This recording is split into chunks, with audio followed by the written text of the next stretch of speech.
Hey everyone, we're outside in downtown Bronx, New York on a nice bright sunny day, but there's a problem with this. And what's the problem with it is that I have the sun directly behind me, and that's one of the things we're going to talk about today in this video.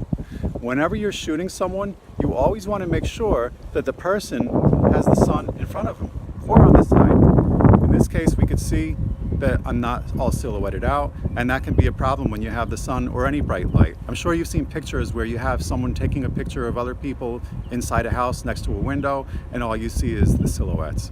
So what you need to do again is make sure the light is in front of the person, and now you can see there are harsh shadows, but at least you can see the person, not just the silhouette.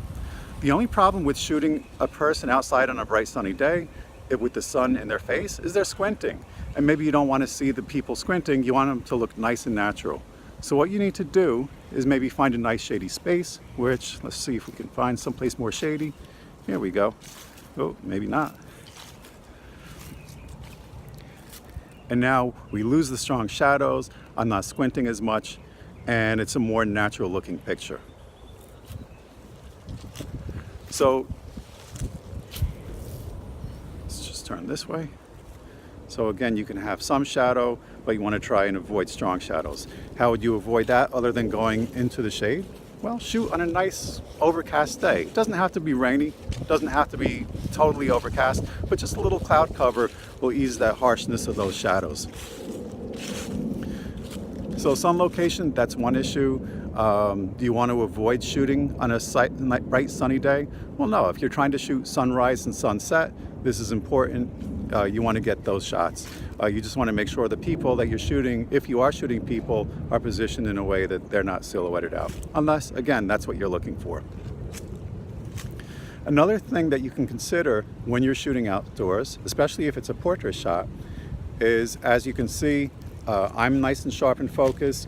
Everything behind me is in sharp focus.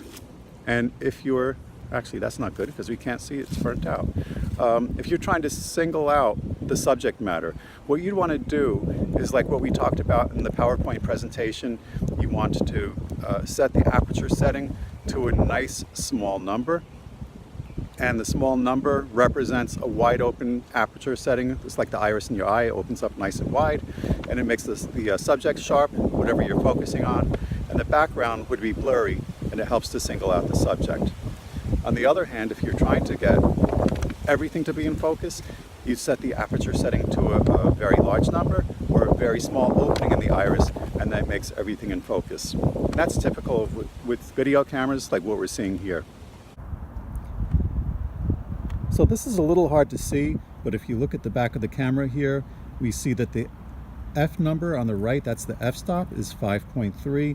That's the widest I can go with this particular lens.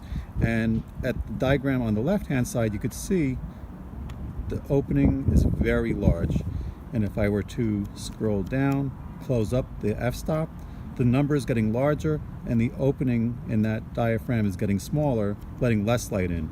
You'll also notice that the time of the exposure on the left of the f-stop, right now 1/60th of a second, as that number gets larger, the f-stop, the aperture gets smaller, and the exposure time gets slower.